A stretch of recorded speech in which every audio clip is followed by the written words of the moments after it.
أعمالنا من يهده الله فلا مضل له ومن فلا هادي له وأشهد أن لا إله إلا الله وأشهد أن محمدا رسول الله. السلام عليكم ورحمة الله وبركاته. Brother Muhammad, جزاك الله خير. You are in a car and I have a basketball with your daughter. And alhamdulillah, me actually am in the hospital. I just went to the hospital with my daughter. I came here in the hotel just to speak the most important topic. And this topic actually is happening a lot. You know, a lot of people come to me, to the masjid, youth, male and females, want to get married. And they have nothing. Because in love.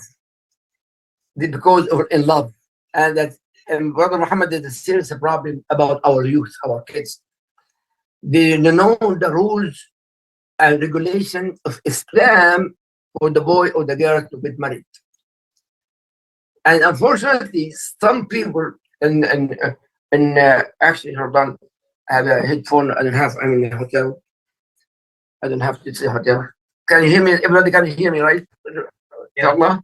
Yeah, okay. Sure. Yeah, a lot of people actually, kids come to the masjid, and somebody told me, yeah, you can, if they propose to each other, and no problem with that. Like Christian, exactly, the boyfriend, girlfriend. And they said, Allah is witness. And the Islamic rules, brothers and sisters, we spoke before. So, number one, both of them agree, yes. The most important thing, wali, a guardian. A guardian, by the way, the father, or there is no father, a brother. No brother, grandfather. From the father's side. No father's side, the mom's side, the uncle. And if it's a new Muslim, a trust person, not any imam, by the way, a trust person to understand the wali, the guardian, that to consider her his own daughter or her mother or a sister, or very close to him, not any guardian.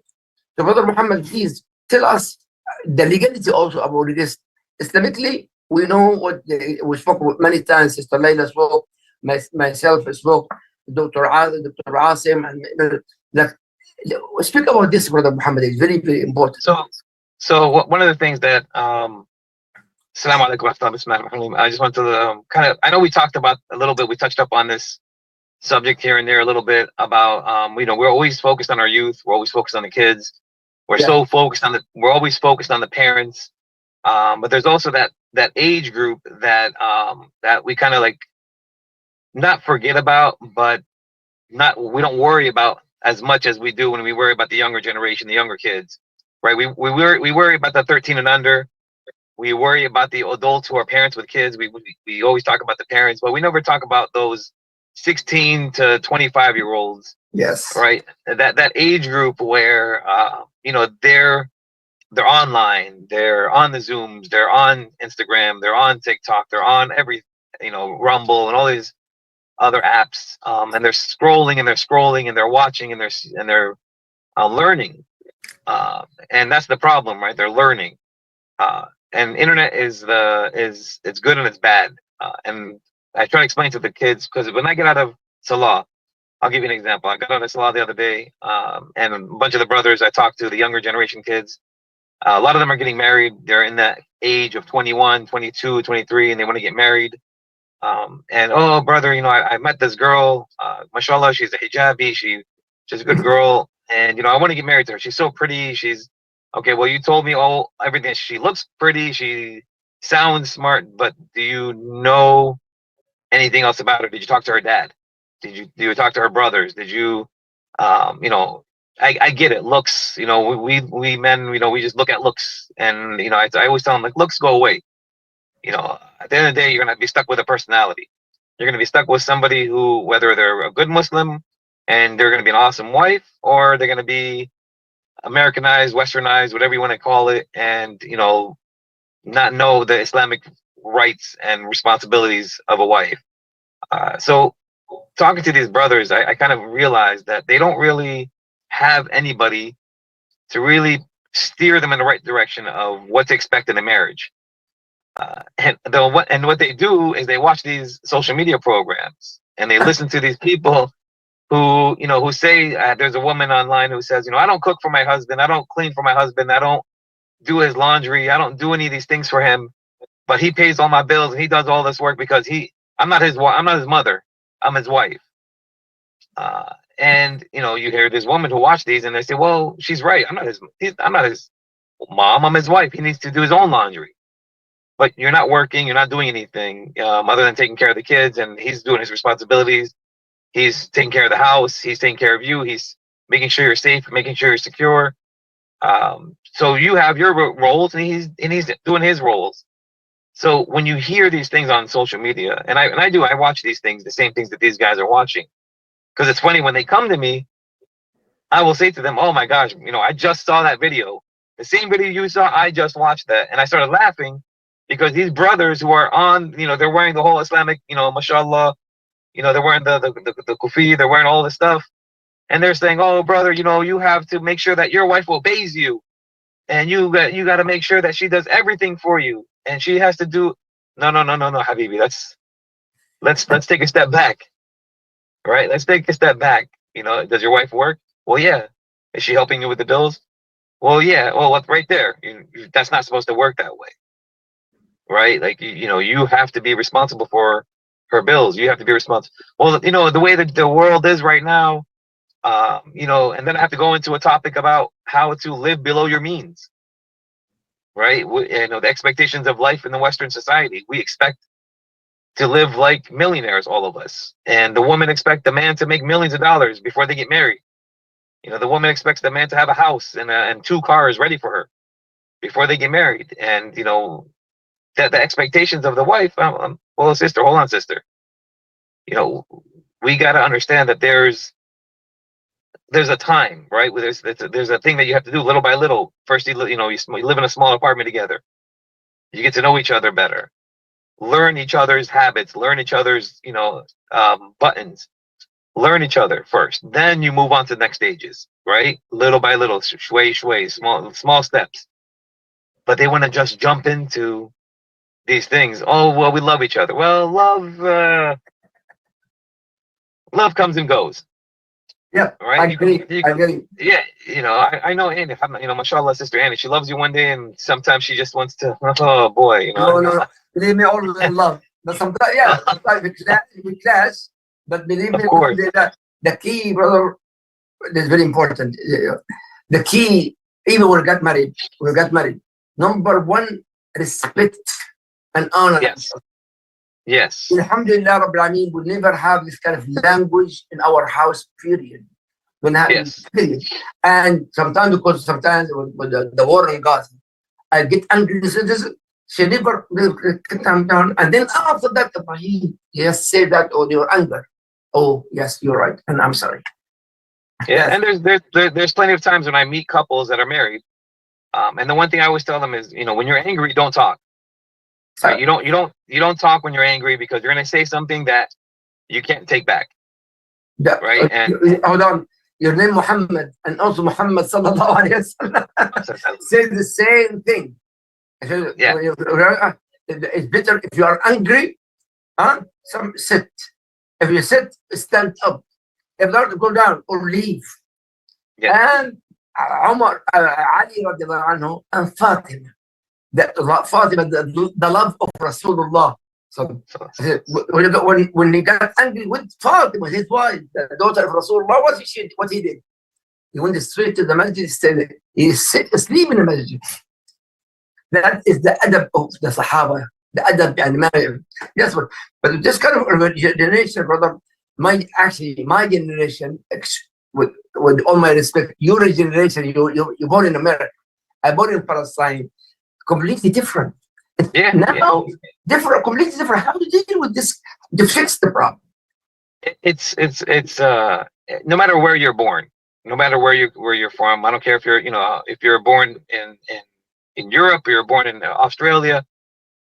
People are people. Humans are humans, and Muslims are Muslims. Right? They're like, I didn't. You just said, brother. The Prophet Muhammad said, when you're angry, leave. He gave the rules. So, and these rules that the Prophet gave to us how many years ago, they're just coming into play with therapy, with counseling, with any type of marriage counseling. These counselors, these therapists, they're taught to Yes. teach you. They're taught to tell you, hey, look, when you're angry, take a walk, go to the gym, go run, go work out. They're taught to tell you these things. We've already been doing this 1400 years ago. We've been told to do all this stuff. So it's nothing new to us. So it doesn't matter where you're born. It doesn't matter if I'm American, if I'm this, if I'm that. We're Muslims. We Yes. have rules. Yes. We have the rules already written down how we do things. So when I talk to these younger brothers, these 22, 23, even 19, 20-year-olds about marriage, because in their minds they don't want to do anything haram. They want to get married so they can get away from the haram. And when I tell them, okay, what's your expectation of a wife? What do you think it is to be married? Right? And because a lot of these brothers, and I'm really upset about it. It really upsets me. It really makes me sad. But these brothers that I talk to, they don't have real good role models for parents, right? Because that's what we're supposed to do. We're supposed to look at our parents and say, okay, my dad treats my mom like this. My mom treats my dad like this. So this is the way a marriage is supposed to be. But you have the old school mindset brothers that, think that, okay, well, the kids are my wife's responsibility. I just have to pay the bills. That's all I have to do. And the rest is up to my wife to take care of the children. So I don't really want to get with my kids and talk with my kids because I want to work 7 days a week. And we talked about this a lot, where I keep telling people, you got to spend time with your kids. The sisters, the daughters got to spend time with their dads. The brothers, the boys got to spend some time with the mom. The kids need to see the mom and the dad interacting with each other in a way of respect. Yes. Right? The laughing, the joking. They have to see that, it's okay for a dad to get up and do the dishes. It's okay. It's all right to show your kid the first thing you do when you wake up out of bed is what? When you wake up out of bed, the first thing you do is you clean your sheets off, you wipe your sheets off, and you fold and you make your bed. That's an accomplishment. Right? You teach your kids these things. That doesn't mean your mom has to do the bed every time you get up out of bed. You could do your own bed. There's things that you can teach your kids at a younger age. But when you listen to these young kids that are talking to me, they don't have a very good framework of what a marriage is supposed to be like, because their expectation is, well, my dad did this, and my mom, she was like this, so I expect my wife to be like that. And I said, well, Islamically speaking, that's not the way your mom and dad should be. But that's a whole different topic. I tell the brothers, maybe I should come into your house and talk to your mom and dad about how their marriage is, because this is not a good Islamic household, right? And listen, my family's not perfect. Nobody's perfect, and I'm not looking. And I tell the brothers, listen, there's less. If you ever talk to a sheikh or an imam or any brother that tells you that their life is perfect, they're lying to you. They're lying to you. There's no such thing as perfect. If you don't argue, if you don't have arguments within your relationship, then there's something wrong. You agree.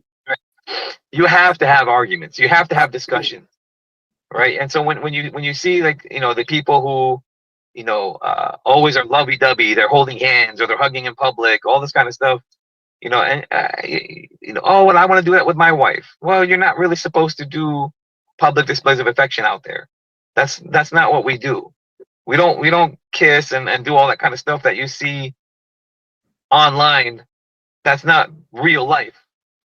Yeah, you're right with that, brother. You're right. We're imitating the social media, and we're applying it in my life, but you have no idea what goes on in their life. You only see 5 minutes or 5 seconds of what they're going through, and even when you go, listen, we live in Florida, right? We live in Fort Lauderdale. You can go down to Miami. You can see some stuff in Miami that it's not. It's bad, right? It's really rough out there in Miami. Like, we don't even go down to Miami because we're just let's avoid the whole scene.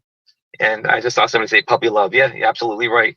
But when we talk about the beginning stages of a marriage, and I would try to explain to everybody, like, you have that that time when you're engaged, right? What's that called again? When they're engaged before they get fully married? Engagement. But in Islam, fiance. No, it's in Arabic. What is it called in Arabic? I don't know. I forgot. Oh my God. Like courting? Yeah. You mean like courting?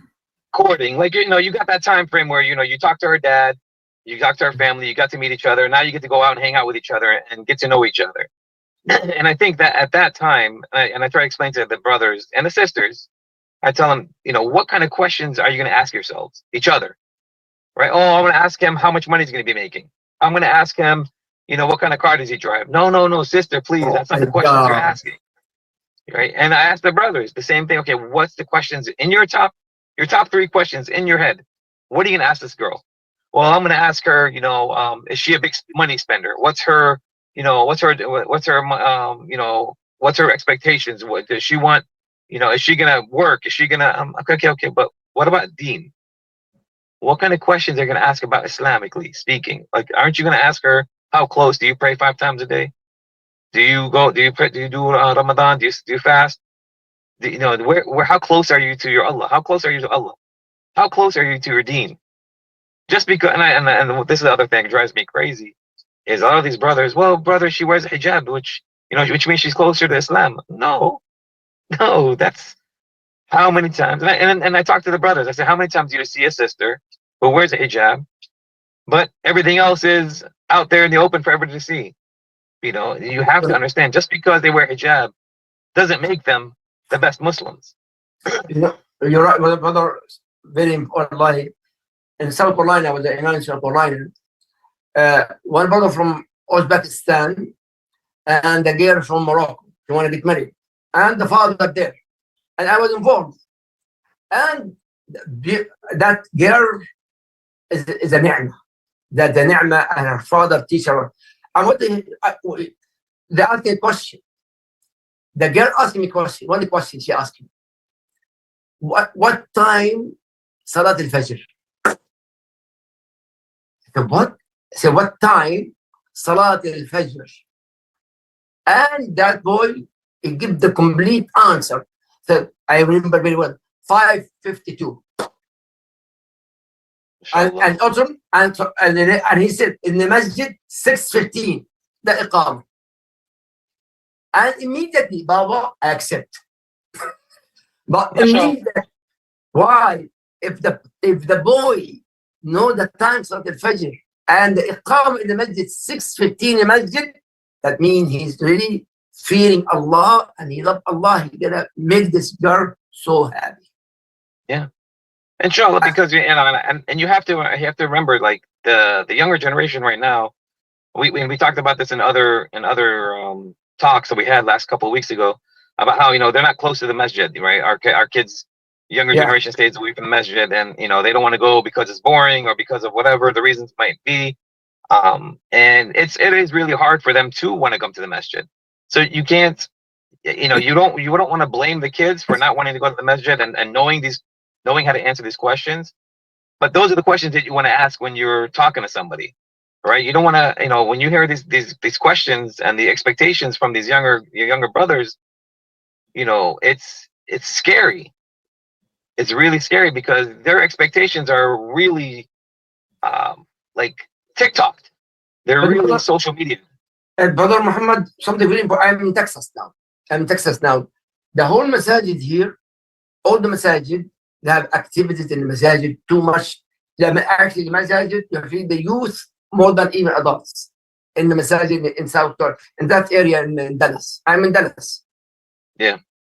Listen, there are messages that do it, but there's not enough of it. And I think maybe one day, inshallah, somebody will create a website or some type of thing where all the masjids can be together and all across America and kind of be on the same page. Inshallah, somebody will do that. And I know it's difficult. I know it's a dream of one of my biggest dreams, but we can only control what's in our area.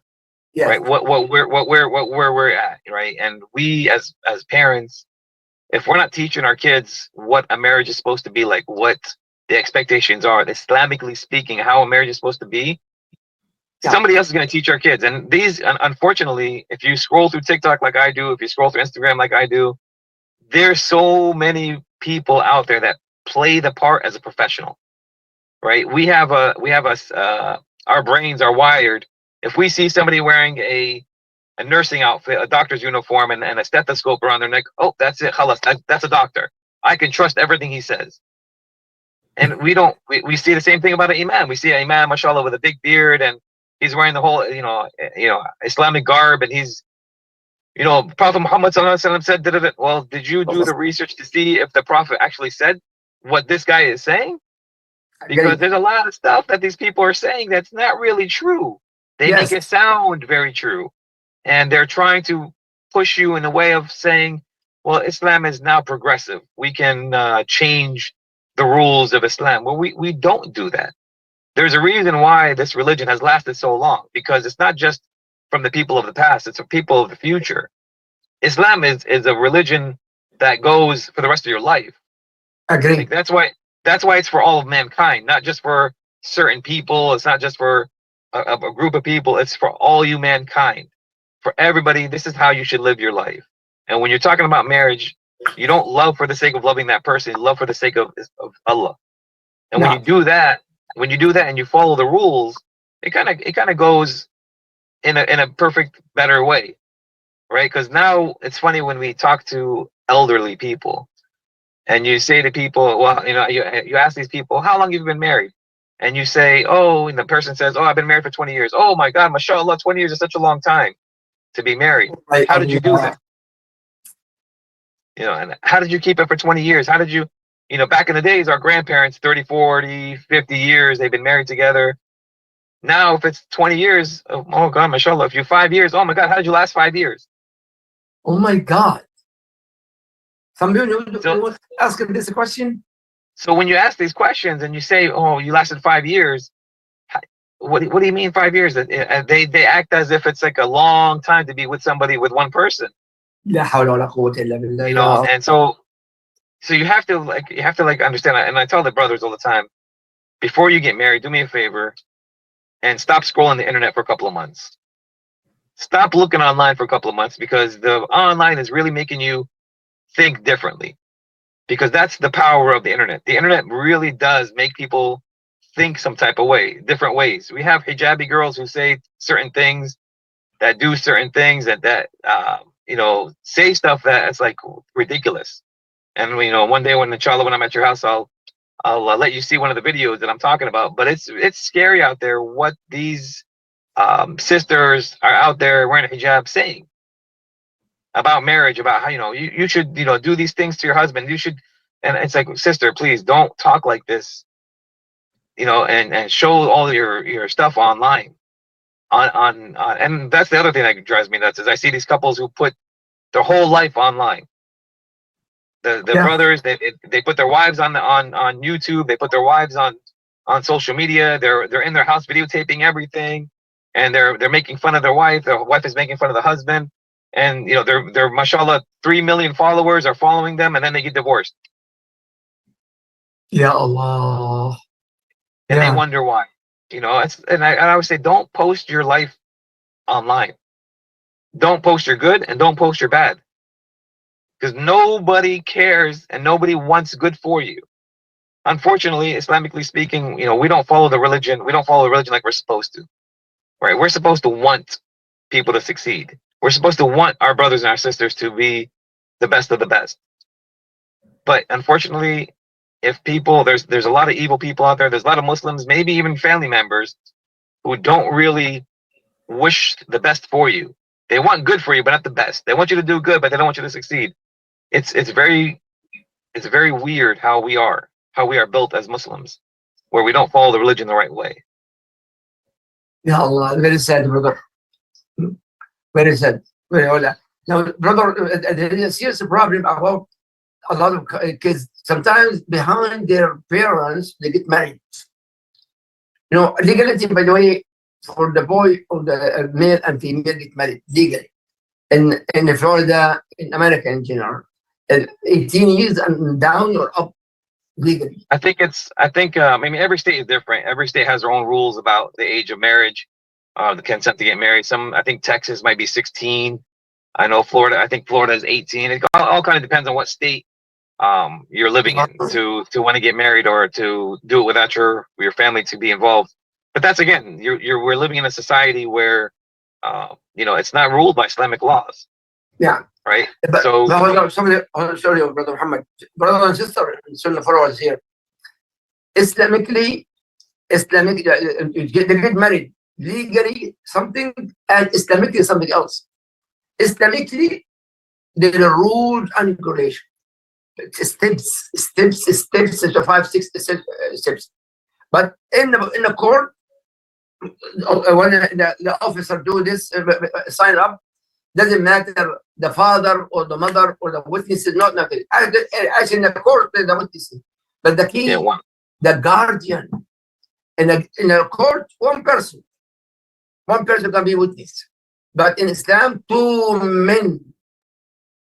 In the court, woman, no problem. Islamically here. Plus, if the girl, especially never got married before, the virgin, she cannot get married to anybody else except her father or the wali. It's very, very important regarding this. But if she divorced, for example, or a widow, she can choose who the guardian should be. Well, I know in the American courts, you can just pull anybody off the street and be a witness. You don't have to have like a family member. Anybody you see a homeless guy out there, hey, come here, I'll give you $10 to be a witness. So it's not really that big of a deal. People forget that in the Western society, a marriage isn't about anything about religion. A marriage is about money, right? Because, you know, in their eyes, you become just another number, just another marriage, just another person, 2 people getting married, and they wait for you to get divorced because they know when you divorce, you got to pay a lot of fees. I was just helping a sister out who was getting divorced, and I brother, they wanted $10,000, they want $5,000 for this, they want this, because again, they don't care about that. Everybody wants a cut of your money. Yeah. Of your disaster. You know something? Oh, that's good you mentioned that, brother. Brother and sister, listen carefully. A lot of sisters that get married, they carry her husband last name. That's haram. You have to carry the last name should be supposed to your own last name, your father's last name, the family, your family. She's not a slave to carry your husband's last name. Islamically is not correct. Number 1. Number 2, you not belong to him, to your husband. You have a family, name of the family, because if they got divorced, you change it again. No, you are not a property. You are a partnership, husband and wife partnership. Do not change your last name because of him. Period. Islamically, no. I'm glad you said that. I'm glad you said that, because that's one of the things that one of the brothers had asked me. Well, you know, she's going to be taking my last name, and if she takes my last name, she's going to represent my family. And I said, no. You don't. She's not supposed to take a last name. Well, no, that's what my mom did with my dad. She's a slave. My mom is a slave. I said that's the Western mindset, right? The Western mindset is when you get married, you got to switch your name to your husband's name, and that's not how we do it in Islam. I said you cannot. She doesn't take your last name, and the future wife was confused because she was like, "Well, I thought I have to take his name in America." No, you don't. Absolutely, no. It's not, no, brother Muhammad. It's haram. She has to keep the father's last name. That last name, her last name. You are Ziyada. If your wife Ziyada, has to be Ziyada. The Rimani, my wife, by the way, my wife, last name Lynn. My name the Rimani will never change. She's my partner, my wife, not my slave. Period. Absolutely. And then again, that's the problem that I have right now, because the kids, the generation that's coming up that want to get married, like I said before, they don't have a good role model family to really understand the rules of engagement, of marriage. Agree. And so when you go to the masjid and you talk to these imams, are they really explaining it in the way of letting them understand, okay, this is what an expectation of a marriage is. You keep your last name, you keep your last name, and you become a partnership with each other. You follow the rules of Islam. Your responsibilities and roles are this. Your responsibilities and roles are that. And that's how it works. If an imam is not saying it in the right way, because I watch a lot of these dawah channels. I watch a lot of these guys talking, and the way they answer that question, because a lot of women will go up to these dawah people and say, well, you know, in Islam, your wives become your slaves. And I love the way some of these guys answer it, because it's like, you know, totally what they see online, right? What they see on TV, what they see on the social media. They see these things that these non-Muslims are really trying to push, and they're not asking the right questions to the right people. So as a couple, as a young couple, you got to find that right person who's going to be able to explain to you in the way you're going to be able to understand.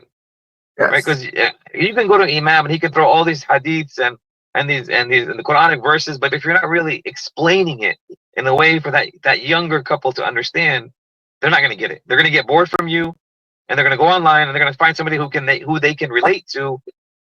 Agree. You know, Brother, there is actually a group, Salafi, blind Salafi. The blind Salafi, they learn from Saudi Arabia, of course, and those people, not the Saudi Arabia now is completely different. But in the time of Saudi Arabia, they consider the women like the time of Quraysh before Rasulullah migrated to Medina. Quraysh, by the way, for them, the woman is nothing. Before the Islam, 13 years in Rasulullah in Mecca, 13 years in Mecca. They consider the woman is nothing. He's like a merchandise. That's why before the Islam, they can marry 100 wives. 100 wives. Imagine this. The problem is the knowledge, the true knowledge of people know, they go online and they make the fatwa online. Sheikh Siri and Sheikh Google and that's the problem. A serious problem. Yeah. But even for the men, even for the guys, you know, they look at they're looking for people to show them how to be a man, right? And they want to learn from somebody. You know, I think like a year ago or 2 years ago, these guys were looking at Andrew Tate as if he's like the men of all men, you know, and we're gonna follow this guy because he tells men how to be real men, and women need to be women and men are men. And I said, I always tell them, like, we're following these followers, we're following these influencers, right? Yes. We follow these social media guys, but we have already the guy that we're supposed to be following.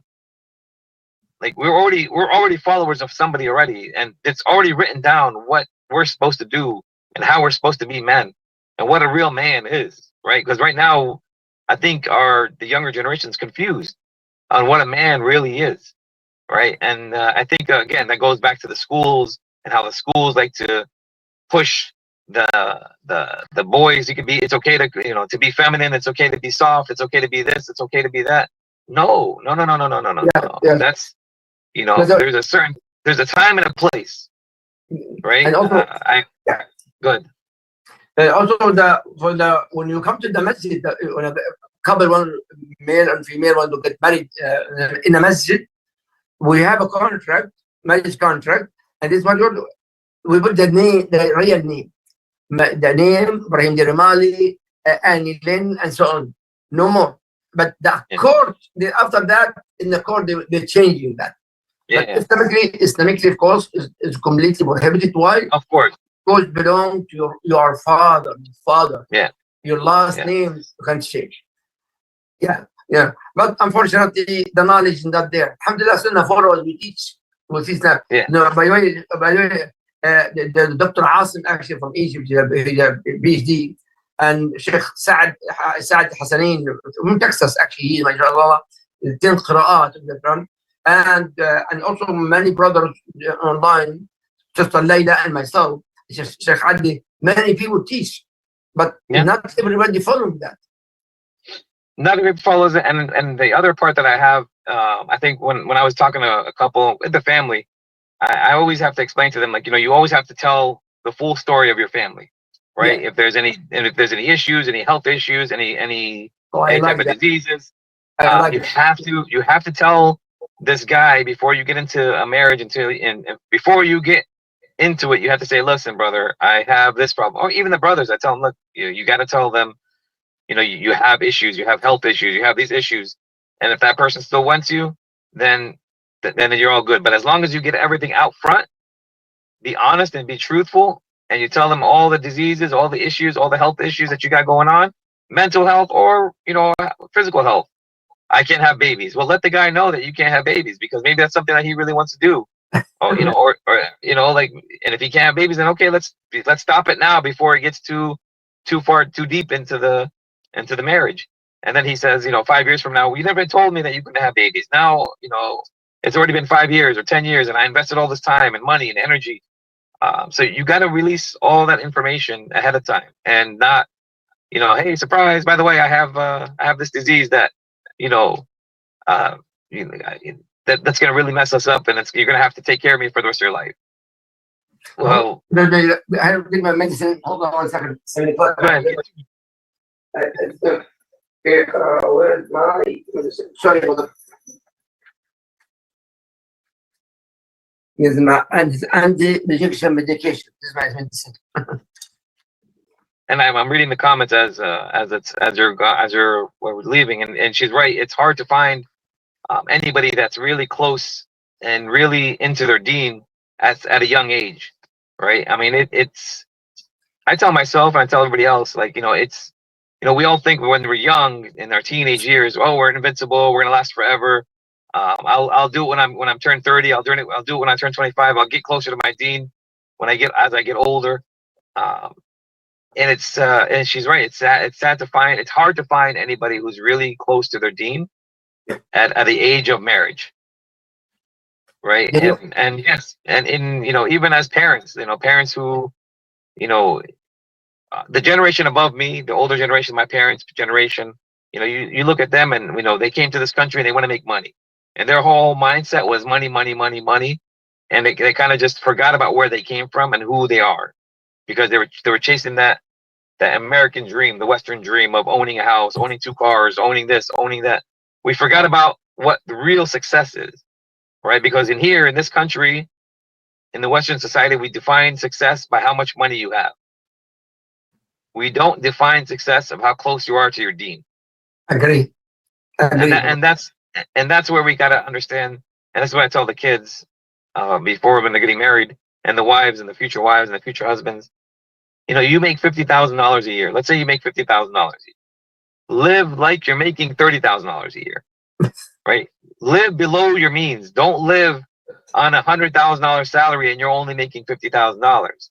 Because a lot of the reasons I get these calls after 8 years, 10 years of marriage is money, right? Money becomes like this thing where he's not making enough or she's spending too much. And it becomes this thing where it's like, you guys both have to understand, you guys are trying to live a dream of a Western society. You're trying to copy your friends. You're trying to copy your neighbors. You're trying to copy the people that you're looking at, and well, she's driving a Lexus. Why am I driving a Ford? They're trying to surpass each other. Well, he can only afford a Ford. He can only afford a Ford. Say alhamdulillah, he can afford a Ford. There's people out there riding bikes wishing that they could have a Ford.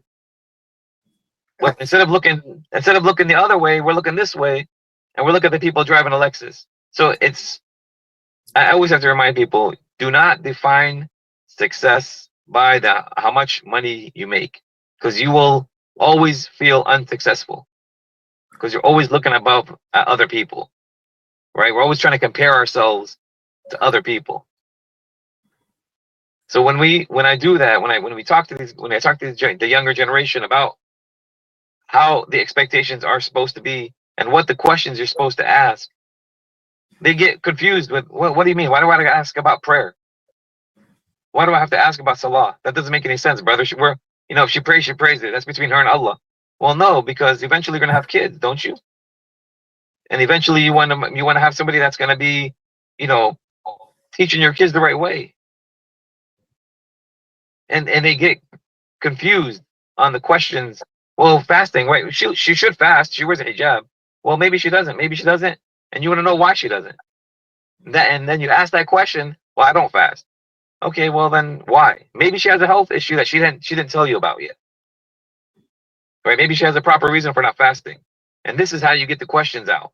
The truth about, okay, well, I don't fast because I'm a diabetic and I can't fast. Well, okay, thank you for telling me that. You never told me that you were diabetic. But now you know, you released some of your health information. You found out she doesn't fast because she's diabetic. Are you okay to still talk to her that she has a health issue now?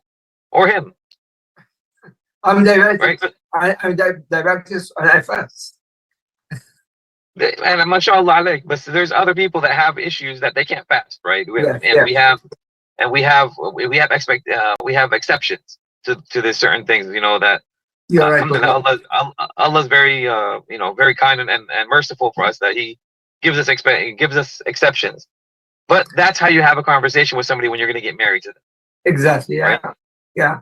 The problem actually, it's very good idea for the kids before whoever listen to us online to want to get married. Yes, no problem. But to also get advice for adults. Very important to get advice for adults, not because I love her. The love, a lot of people get love and divorce after a while. But it's very important to understand her and her family. And her family is very important. Yes. Yeah. You do the background checks, right? We laugh, we make a joke about it.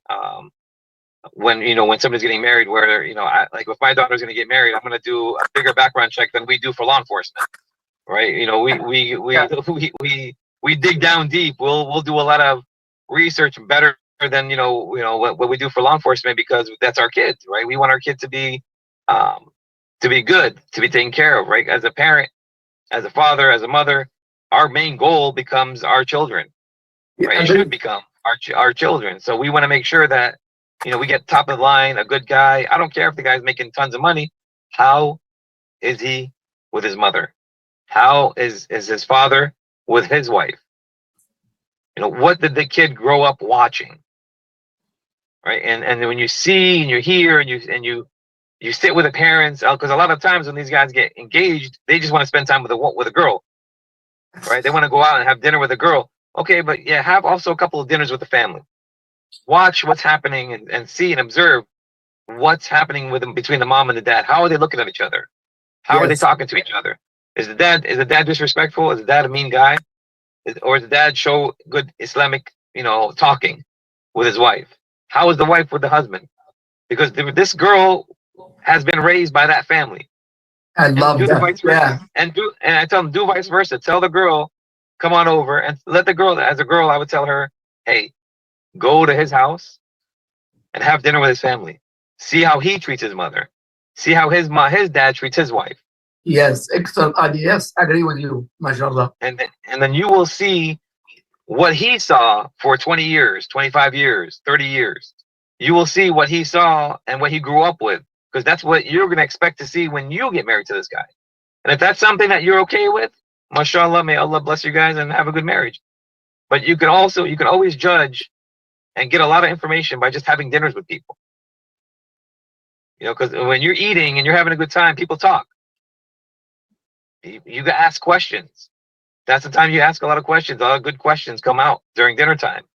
If you're just sitting there and having, oh, we're going to go watch a movie and we're going to go to dinner by ourselves, every single time you go out together by yourselves, you're not going to learn anything.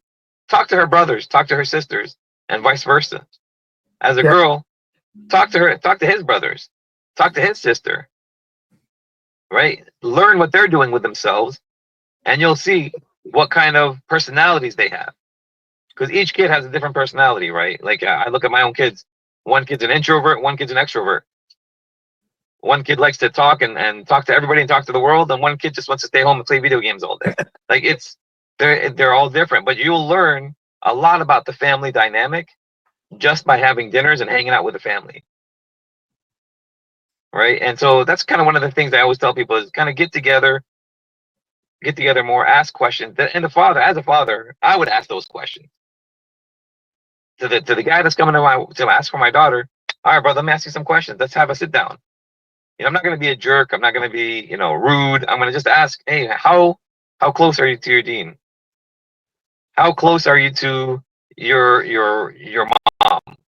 I love that. You're right. You know, as a father, you have to ask these questions. If you're not, you know, I see somebody, you know, somebody always said you're interrogating people. Well, yes, I'm going to interrogate everybody, even the girl that my son is going to marry. I'm going to go a bunch of questions with her. If something happens to my son and he can't work anymore, how are you going to treat him? Are you going to run away from him? Are you going to walk away from him? Are you going to leave him? Or are you going to stick with him for the sake of Allah? La ilaha Right? illallah. No. Sunnahfollowers, if you have prepare any question, prepare your question now before we finish, inshallah. Inshallah. Prepare your questions in advance, inshallah. Okay, here's one question. Oh, we're not finished, Sister Layla. Oh, I thought you said you wanted them. Okay. Wait, I'm good with questions. Go ahead. Read the question, sister. Go ahead. Okay, this sister here said she did not know that you could not take on your husband's name. She said now that she's heard that, what does she do? Does she have to change it? Yes. Go to your reality. Your reality is Ibrahim. My name Ibrahim. My wife. Her name Annie Lawyer Lynn. We cannot change. You have to go to your reality. Reality is your name. Your father name is your. By the way, your father. Your father rights. Your father family rights. Yes. Okay, here's another question. What aspect of someone's religion do you meet halfway on when looking for marriage? For example, if someone has good Islamic traits, establish their prayers are a part of the masjid, but maybe they still do holidays like Thanksgiving because they don't understand why they shouldn't. Is this something where you can gauge if this is something they can learn in the future, or do you overlook it? I'm trying to pull random examples. I'm going to answer. I will give the answer, inshallah. But brother, any other more question? It's very important. Concentrate with the brother Muhammad. Me, any other time, I'm going to ask him. But this question here, brother. What is the celebration for example, you are a Muslim and the family not Muslims. Okay, you have to make sure your family not celebrating that. You can be not involved. You can be with them, but you have to make sure not to make division between the family. No. I'm not celebrating Christmas, for example. I'm not celebrating Christmas, but come. You can go, but not celebrating Christmas. Your intention, and they have to know we're not celebrating Christmas. A lot of people ask me this question. In the beginning, I was against to go completely with that. But that the big division between the family. And you have to make a da'wah. Yes, I'm not celebrating the Christian, but I'm with you. You'll be all our family. But also at the same time, I don't know what they do in Christmas, actually, because I never do that. Okay?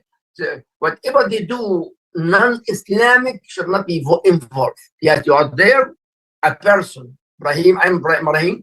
I'm here.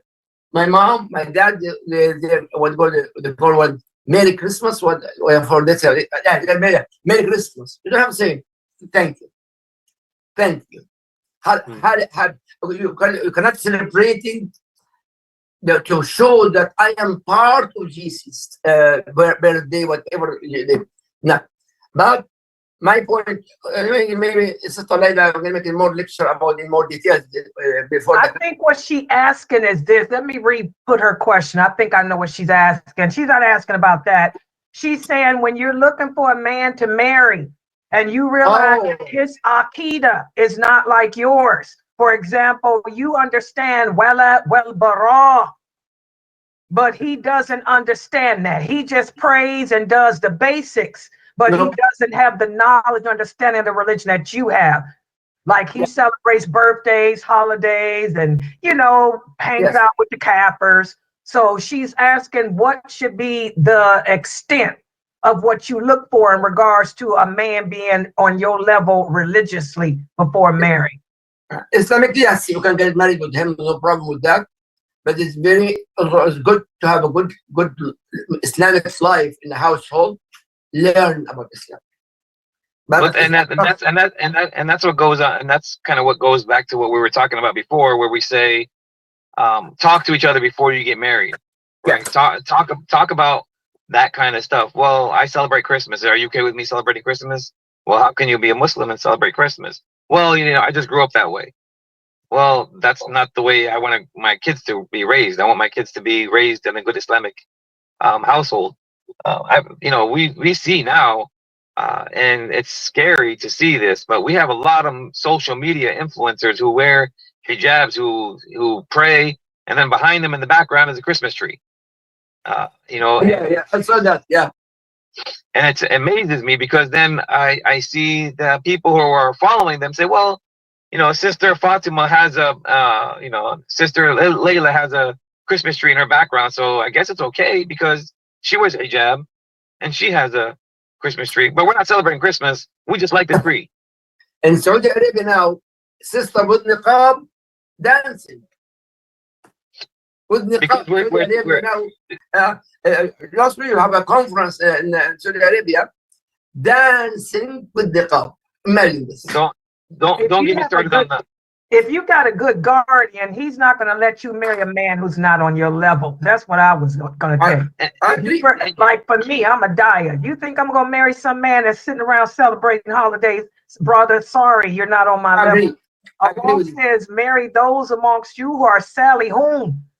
People who are, most capable, most able, and most fit. And I don't see a guardian marrying his religious daughter to a man that's not practicing or whose aqidah is not on her level. So I don't think you have to worry about that. I agree 100%. Yes, agree 100%. Oh, yes, sister, a question for Brother Muhammad. It's very sad. It's very. I watch these clips, and we go back to the whole. Showing your life on social media and sharing everything about your family, your lives, your wives, your daughters.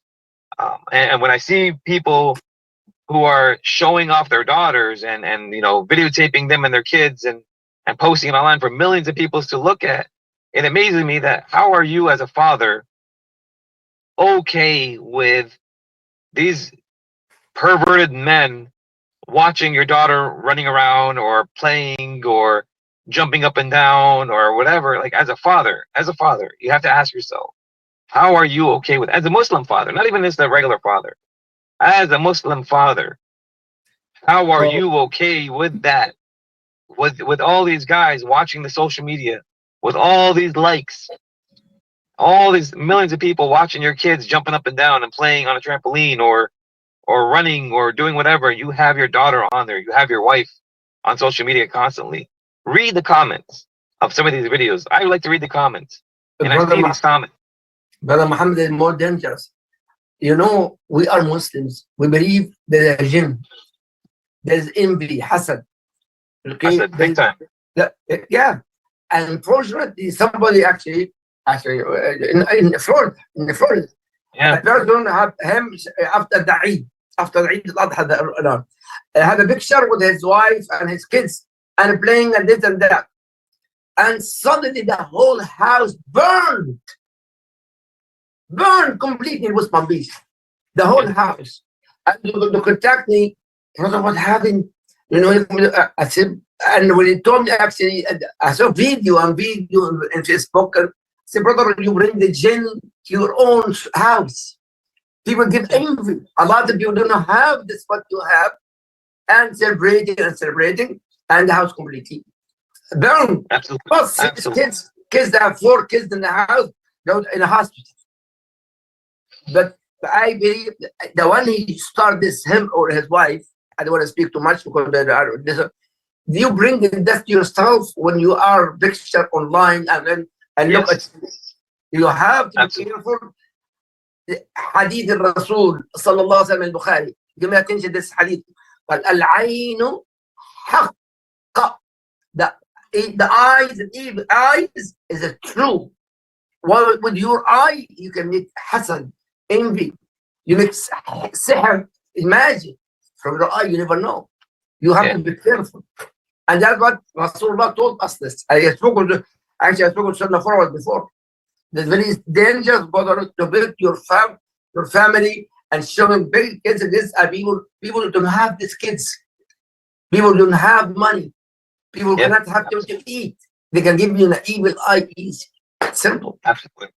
Yeah. Absolutely. And I'm a firm believer of the hasad. I know, I've watched these videos, and it scares me that a lot of the people, well, you say something to it, and you say to them, listen, I don't think you should, put your life online. Oh, that's between them and Allah if they say something bad about me and my family. No, I get that. Yes, you're absolutely right. But it's also, you're giving them the opportunity to do this. And we back in my days, we grew up without the internet, and everything was private. Everything was kind of private. Whatever happens in the house stays in the house. You don't tell the world about what's going on in your house. Now we know what's in people's houses. We know what people are going through. We know what people are eating, because everybody cooks. Everybody's a cook online. Everybody cooks online. Everybody's showing everybody what they're cooking. And I have to remind people, you're cooking lamb and you're cooking steaks. There's people out there that don't have these things. Agree with you, brother. Dr. Mersad, Dr. Mersad. I was in Texas here, actually the same hospital where my daughter is right now. I was sick, completely sick, for waiting this liver transplant. I was dying. And then he drove from Florida to Texas, and he saw me. Immediately he told Annie, my wife, Sheikh Ibrahim, somebody give sihr, magic to Sheikh Ibrahim. When he saw me, he learned from me, Dr. Massad. And the moment he saw me, I say, Sheikh Ibrahim, somebody gave him magic, sihr. He found out. And not only that, your brother Rashid, also Rashid Muhammad, also he visited me with his family from Florida to Texas. He saw me dying also. And he said, that's sihr, magic. And true, it was magic. I was dying, brother, years in the hospital, years, and no hope. Listen, I'm gonna tell you this. This is why I told you from before, before we started doing this Zoom stuff. I said I don't like to be online. I don't like to do my stuff online. Even when I go to the masjids, I tell them, please, stop the recording. If I'm going to talk, I would like to talk, to everybody, but not being recorded, because I know people see the things that we talk about, and people see the things what we do, and they're not, they get envious, they get jealous, they get whatever the case may be. And inshallah, may Allah protect us all, inshallah, and kind of keep us safe from all the hasad. But I tell people, like you and I were having a discussion, right? We're talking real life situations. We're talking about real things. We're not showing off our houses or our cars or food or anything like that. We're trying to educate people. But there's a lot of people out there that don't want to hear the truth. They don't like to hear what we're talking about because they know that they're doing wrong. And so whoever's listening, and if people are paying attention, or brothers and sisters, please, me and him, when we do these things, we do it out of love. We want people to succeed. We need the Muslim people to succeed. We have to get you guys to succeed, because if you succeed, we all succeed. We're all one ummah. We forget that. We forget we're one people. We're one people. We gotta live together. We gotta love each other. We gotta take care of each other, because nobody else cares about us except for Allah. What time now? You make me sad, brother. Oh my God, 8:30. Yeah, sorry to bother you. I know it's the order in the car. So, Layla, any more questions? Sister Layla? Sister Layla, are you there? When Layla is doing what she does, she can't talk. But is there anyone have any questions? I have a comment. That was so true what you said. My thing is check out the mama and know the potential of the daughter. Yes. So that was so true what you said, and that was wonderful. Go have dinners, check out how the father is relating with the mama. Check out all of that. That's so Absolutely. true. That's so true. Alhamdulillah. I certainly agree with that. And I mean, in days that I came up, that's the way we did it. I don't know exactly what Muslims are doing today, but you have to mingle with the families in congregation. You have to do that. Yeah, May alhamdulillah. Allah, Absolutely. may Allah protect all of us, brothers and sisters. أسأل الله تعالى يا رب السماوات والأرض يا رب تحفظ المسلمين في كل مكان. أنت الحافظ يا رب، وارعانا جميعا يا رب، واهدنا إلى الحق يا رب العالمين. وصلى الله على محمد وآله وصحبه وسلم. سبحانك اللهم وبحمدك، أشهد أن لا إله إلا أنت، نستغفرك ونتوب إليك.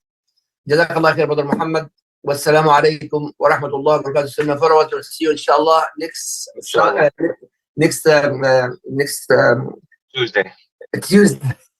Tuesday 7:30 Eastern time. السلام عليكم ورحمة الله. في أمان. عليكم السلام. مع السلامة.